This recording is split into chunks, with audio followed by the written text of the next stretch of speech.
Day 13. I don't know how we've gotten to this point so quickly, but we have. I welcome each of you to this day of our Festival for Freedom.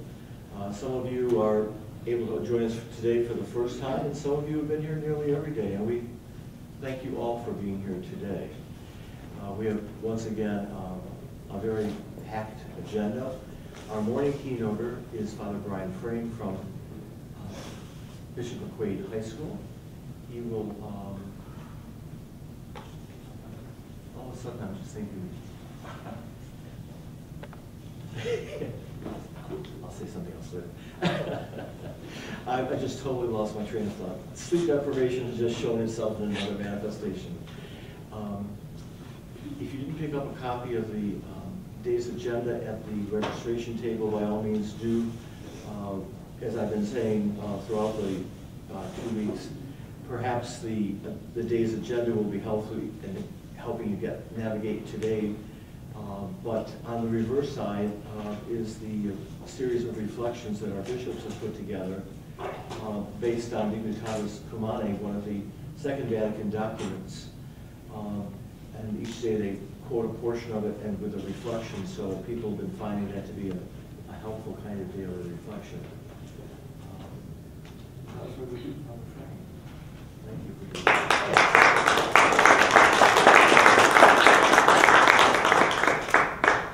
Well, it's nice to be with you here this morning to celebrate the liturgy, the Mass, and benediction, and I'm really happy to be here at Notre Dame. I've been here several times before. Our faculty at McQuaid Jesuit has an annual retreat day for faculty and staff, and it's always been a wonderful place, and they've always been so hospitable to us. And so I want to thank the Notre Dame Retreat House for having us. I'm the superior at McQuaid Jesuit, and I do a lot of running around trying to support our boys. And one of the recent things that they had been doing was 5 of them had decided that they were going to row the entire length of the Erie Canal to raise money for childhood diabetes. Yeah, it was really good. I don't think they've realized how long the Erie Canal is. It sounds great. Oh, let's row the Erie Canal. They rowed it from Buffalo to Albany, and they paid dearly, I heard. They took pictures of their hands, which were quite calloused, and you know, they thought their stops were going to be well planned, but there's a lot of twists and turns and meanderings of that canal, and they were rowing for a good 12 hours a day, I heard. Well, I, in my naivete, tried to follow them along.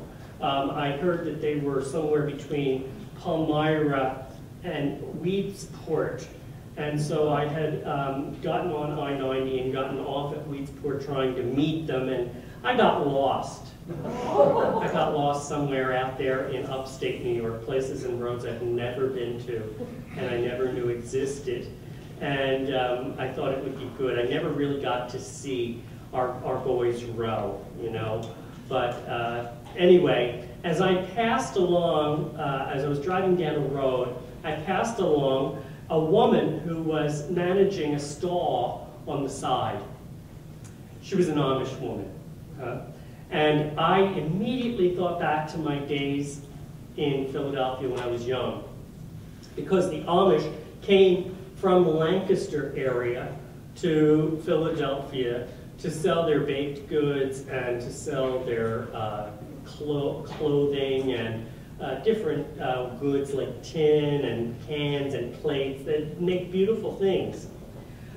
This woman was a very quiet woman.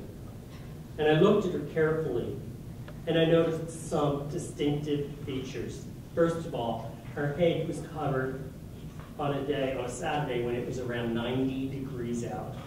And she had no buttons or zippers on her clothing. In fact, that's one of the distinctive features of the Amish, is that they don't use machinations for their clothing. She had pins, you know, to close her dress. And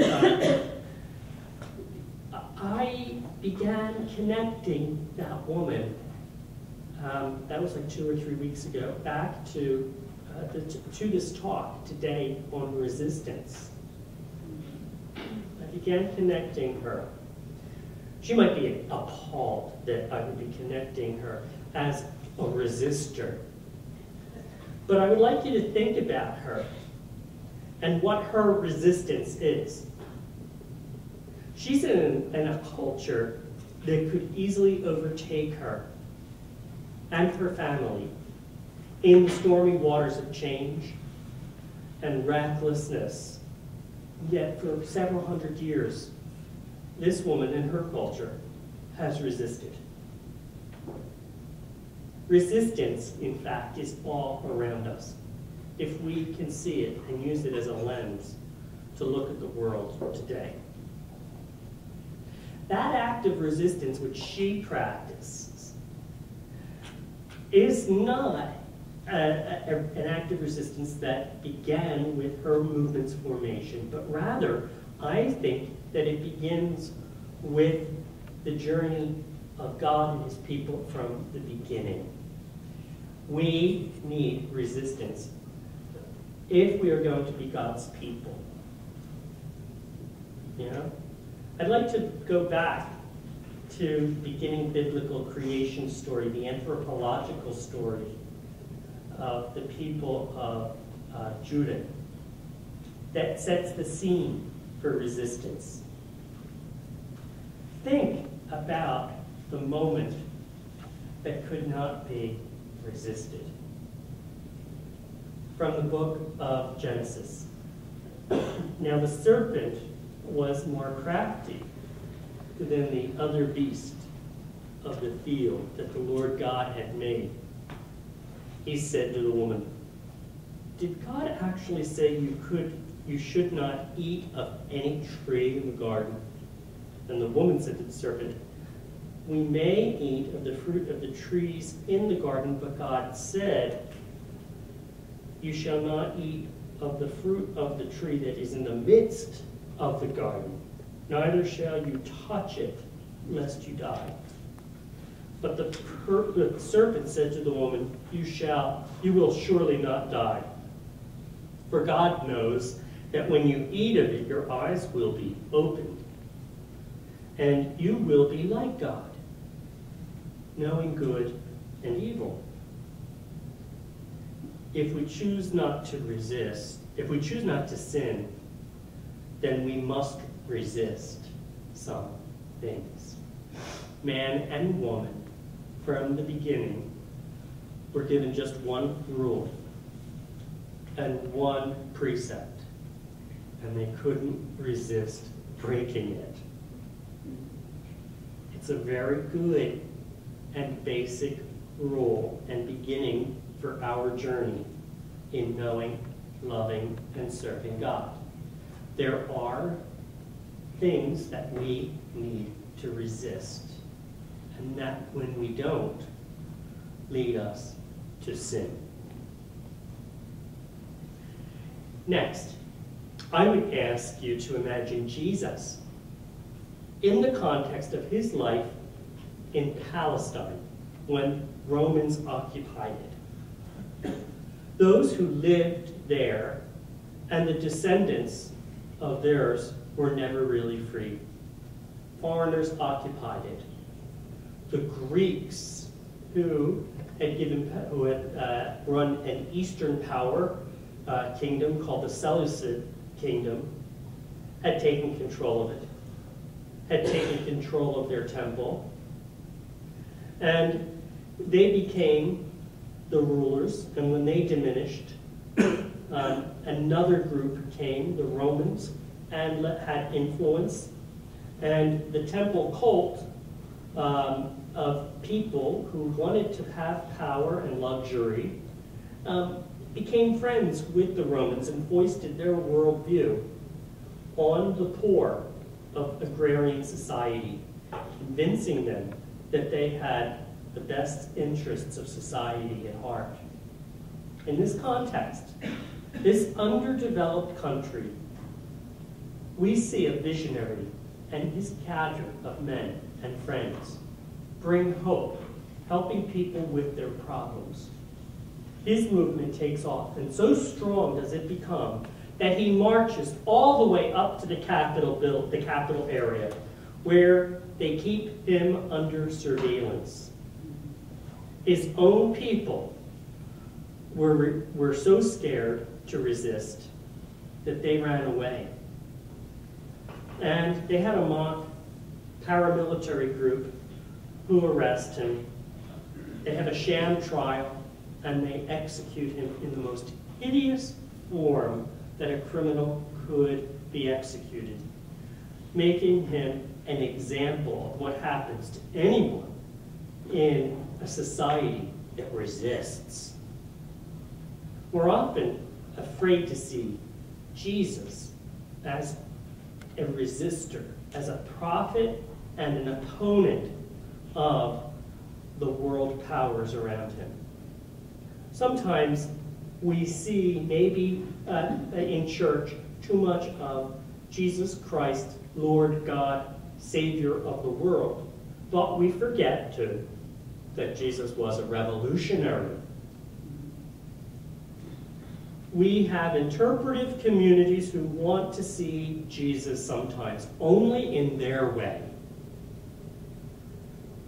And that gives them power over us to push their agenda in order, really, for them to get ahead.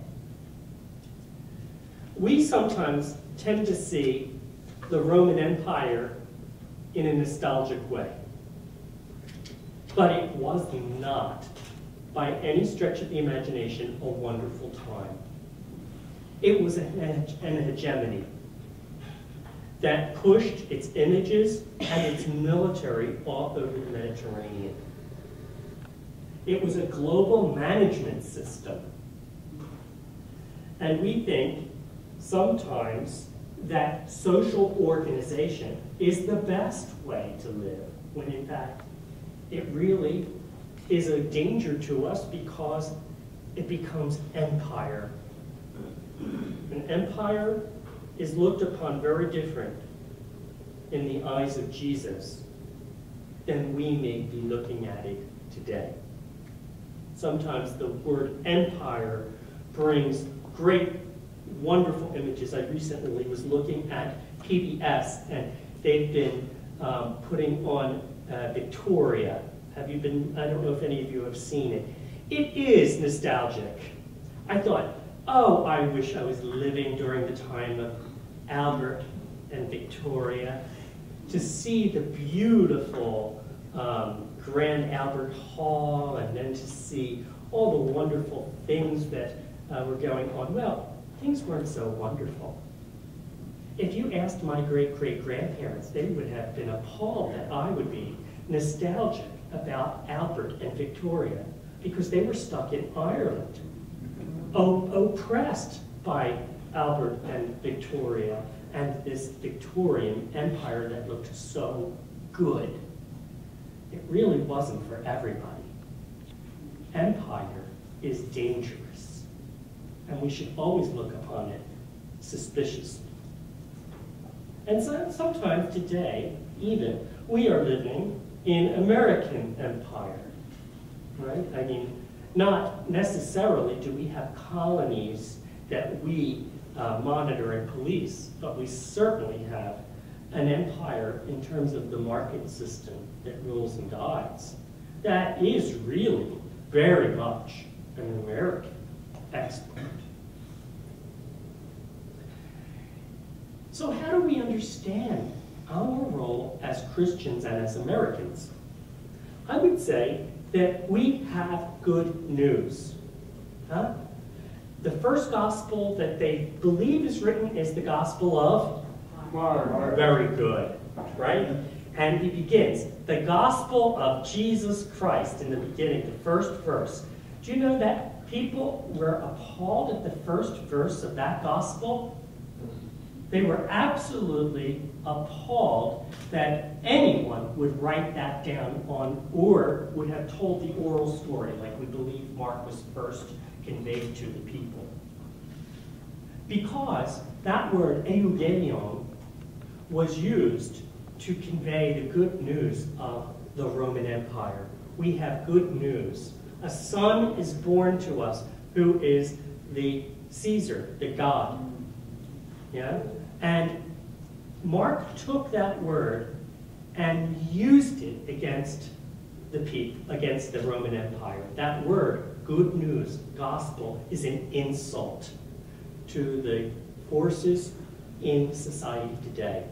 It's a combative word that has been turned around by Mark in the gospel in the first verse to tell us we must resist imperial urges. Look at the parable in the Gospel of Luke of that woman and the unjust judge. Do you remember her? That she was not given justice. She was not hindered by rank. She was unafraid to go and to ask for justice from that judge. And she kept her voice up until the judge gave up in frustration, because this woman was a resistor of too much power. Yeah? Once again, if we look at the world with that lens of resistance, we see it all over the place, in the parables and in our world today. Yeah? As the son of an Irish immigrant, I have been given a narrative, really, that has shaped my way of looking at government and politics and religion. We Irish have been accepted here in this country for going on probably close to 200 years. Not quite, but the famine was in 1845-46 and went for several years, and then had 100 years of damage after it. But we were accepted here, we Irish, for a long time. I would say that time's over. That time's over. And my Catholic identity of the American Catholic Empire is over. We are not being accepted very easily. The time was fine while it lasted. The time was fine while it lasted. But the deep-seated anti-Catholicism of this country has reared its ugly head once again. And I must go back to my childhood stories and remember how the Irish had to fight to be at least tolerated. I remember one church in Philadelphia that was burnt down 3 times by the know-nothing nativists groups.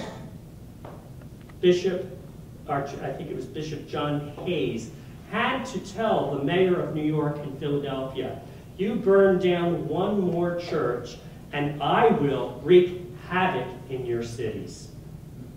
Yeah. Bishops weren't always nice. They weren't always very nice.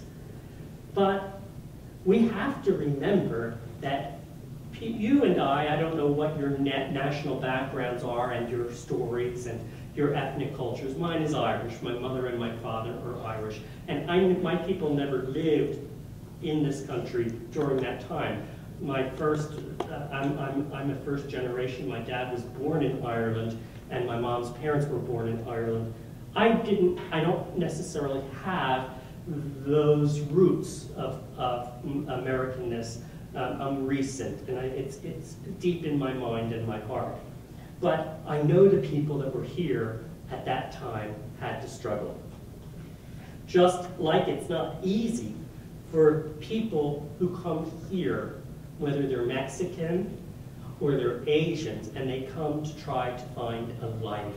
They're not going to be accepted. And you see the same kind of ignorant bigotry among Americans who think that they're very American, when in fact their people were the poor Slavs too at one point. That immigration is a Catholic issue. You know, it's a very important Catholic issue, and many Catholics don't want to hear it. And they don't want to tolerate it because they think that everything belongs to them, when in fact, they at one point were foreigners in this land. They probably, my people and the people of Ireland came here, probably whether the United States would have accepted them or not, because they were just too hungry and poor. Yeah? Laws for the poor are a note of interest. Yeah? I'm an open resistor to those who wish to close our borders entirely. I'm a resistor. Yeah? We need to remember that we are not the ruling group in this country any longer. And many of the people that are in charge of this country don't like our voice very much because the church is dangerous. It stands to increase in numbers over the next 10 to 15 years, despite what the main narrative is out there. The second point in my history and my identity is my life as a Jesuit. Yeah? And his Jesuit history is a history of resistance. Ignatius of Loyola is often remembered as raising up the greatest counter-reformation in the church's history. Well, actually, Ignatius didn't care what was going on in Germany and what Luther was saying. Now, he did care, he hated it, but it didn't get in his way of doing what he really wanted to do. He saw the Reformation had to take place first in himself. And he saw the abuses of a papacy that was not responding to the needs of the church. What did he do in order to resist? He kept his eyes and his face focused on Jesus Christ crucified. And he began itinerant missionary work, which led him into active resistance against the established religious orders of his time. In fact, he was arrested many times by the Dominicans. Yeah? And so he was a resistor of the power struggles going on in the church, and he actively resisted falling into the mob's different agendas. The first Jesuits had an emphasis, and their emphasis was to share the spiritual exercises with the church and to catechize children who were being ignored and abused. The first Jesuits resisted, in fact, being part of the hierarchy. They did not want to be part of the power struggle. In fact, one of my personal and private vows that I have to make as a part of my final vows is to resist any attempts to make me a bishop. Do you think I want to be a bishop in this day and age? You've got to be out of your mind. You know, if I was a bishop, you might be like shooting darts at me for closing your school or your church or for not doing what you want me to do. Oh, it's a thankless position. You know, people are sometimes wondering, who's going to be the next bishop in Rochester? All I say is, God have mercy on the poor soul. Huh? Yeah.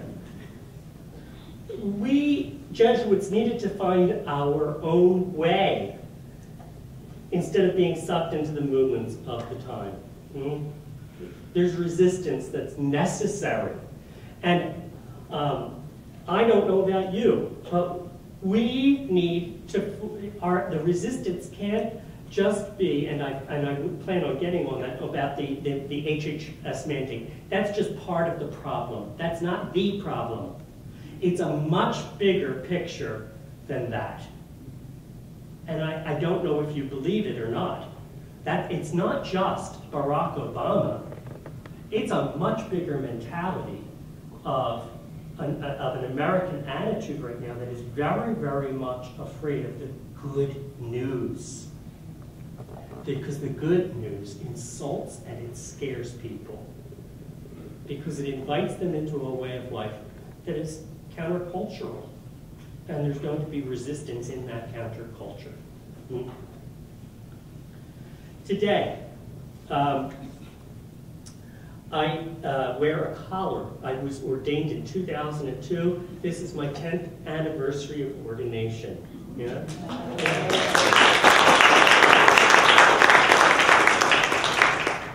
And it's not today, it was June 8th, but it's my 10th year, right? And now I'm wearing it. I think I'm wearing this for a different reason than priests used to wear it 50 to 100 years ago. It used to be a wonderful sign of power. Yeah. Well, let me tell you, when I don't know if it's or not, and I don't know who it was, but I was in Boston studying theology between 1999 and 2002. Every single day in the Boston Globe, there were at least 3 to 5 pages daily of priest scandal abuses. Yeah, well, yeah, I got used to it. I got numb, I think, to it. I mean, at first it was just awful. I was like thinking, do I have to put this thing on? I mean, what if I put this thing, what are people thinking of me? They're going to keep all their children away from me? You know, and I worked with children my whole life. I was an Irish dance teacher, you know, and I had 2 schools of Irish dancing before I entered the Jesuits. I was a teacher in a Catholic grammar school. I was around children all the time. I love children. And now look what happened, all because of the sins of many, many men. And it was a profound and formative experience for me. I think the Lord was offering me an invitation to put this on, to be, in some way, that fool for Christ, and a sign of counter-cultural life that got back to the very nature of what Christianity was from its roots. Yeah? And so I wear it for those who have been abused. I wear it for the dying. I wear it for the sick, the ignorant, and the unborn. I wear it for the people who are not accepted by the church, so that I may speak to them a word of comfort. I wear it for a church that's misunderstood and misrepresented in the press today. I wear it as a sign of resistance today. Thank you. Another story of my early priesthood. I was ordained 2002, so I had done 2 years of ministry in Staten Island, New York. I was at a retreat house. Yeah. And I love Staten Island. I love the people of Staten Island. I love the neon and the bakeries and the pizzerias of Staten Island. It's a great place to be. But I had served my 2 years there, and I went to my provincial because I was up for reassignment. And before I had gone to my provincial, the president of St. Joseph's University, my alma mater in Philadelphia, where I was born and raised, had invited me to work at campus ministry at St. Joseph's University. And I thought, what a great opportunity. I can give back, I can be close to my family, I can be close to my friends. It's wonderful. This is God's plan. Yeah. So I thought, you know, I will be indifferent. Whatever the provincial asks of me, I will do. You know, Jesuits are supposed to be the most obedient. I don't know if that's true or not. We're resistors, actually, right? Yeah, I told you we were resistors. But I went down to sit with my provincial, and I said, Jeff, I'm open for anything. I will, you know, but I just want to let you know that St. Joseph's University has offered me a job, and I think that this would be a wonderful cross-provincial opportunity, la, la, la, blah, blah, blah. You know what how to sell something that you really want. And he pulled out a piece, from his drawer, a piece of paper and said, how about Myanmar? What? Yes, that's exactly what I said. What? How about Myanmar? I didn't know where Myanmar actually was. I mean, I knew it was sort of Burma or Myanmar. I knew that it was something. And I really was thrown off. I said, oh, that's interesting. How about Philadelphia? I didn't say that to him. I said, that's it. And he also said, you know, he was offering a whole bunch of options. And I said, let me think about it. Let me think about it. So he called me up and said, why don't you go and check it out? And if it's the right thing, then we can do something. He was very, very good, I must admit. And so I went to Burma and I fell in love with it. I fell in love with it. And I decided to resist the desire for the case for Philadelphia. I resisted going on to a place where I could build up my repertoire for secondary education. I went to Burma and lost contact with so many people once I went, you know. And while I was in Burma, I didn't get a chance to meet this woman, but her name is Aung San Suu Kyi. I don't know if you've ever heard of Aung San Suu Kyi. She was arrested for 19 years after she was elected president of Burma. I use the word Burma because she uses the name Burma, and the military had changed the name to Myanmar. But it was a place of great repression, and the people still struggle. And there are a lot of changes that are going on these days in Burma. But Aung San Suu Kyi, on and off, was arrested for 19 years for actively resisting a government that refused democratic election. You know? And I used to pass by her house every single day and think, she's locked up like a bird in a cage. And I felt so sorry for her. Actually, she didn't think she was locked up at all. She had her books, she meditated for 2 hours a day, and she still had a lot of people behind her. And she survived for 19 years in her house under house arrest. She's free now, and she says to BBC she doesn't even have a chance to breathe.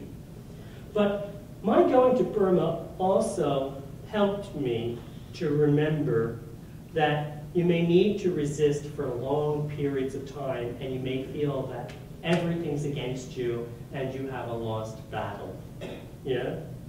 And I think that is the case for those people who are against the mandate and who are against, or who feel the pressure and the tension of being a Catholic in the United States.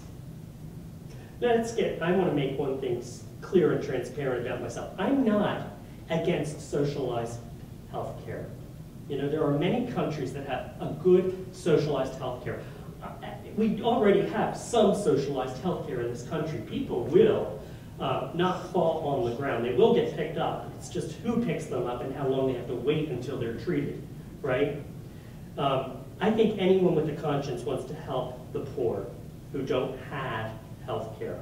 But I am against a government that discriminates against my practice of a faith that I really believe in, or letting someone, and against letting others practice their faith too. I mean, after all, it's not just Catholics that could be discriminated in these mandates. It's like the Seventh-day Adventists. There's other faith communities that are experiencing the tensions that we have.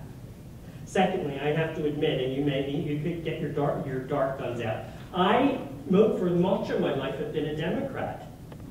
You know?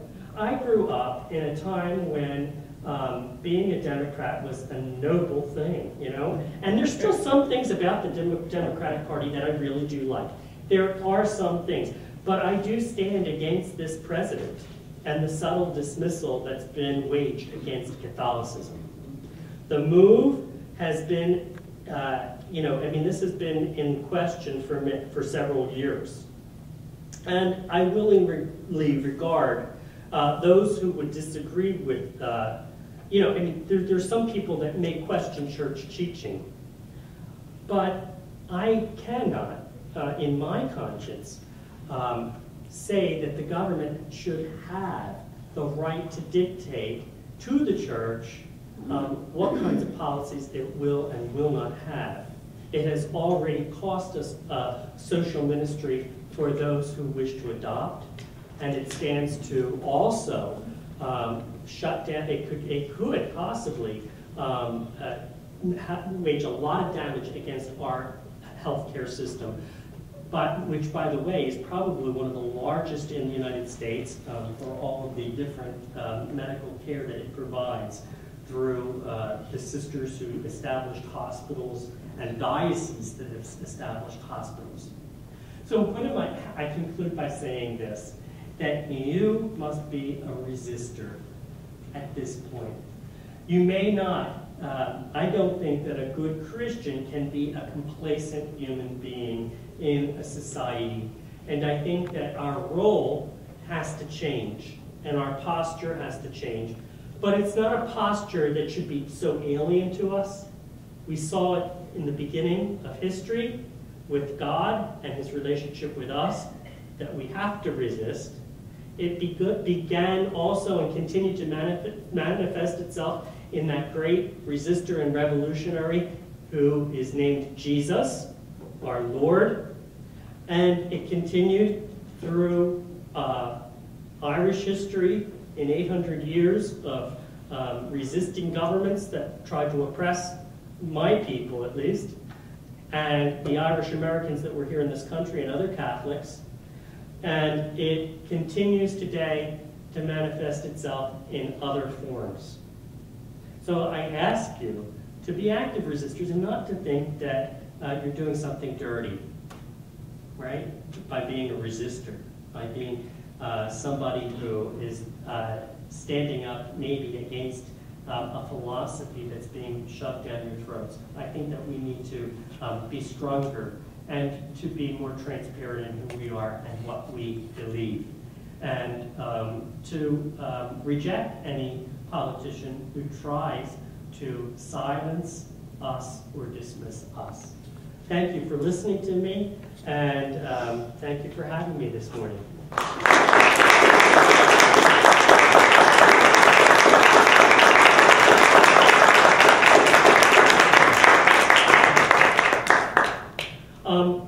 I have around 5 minutes for questions.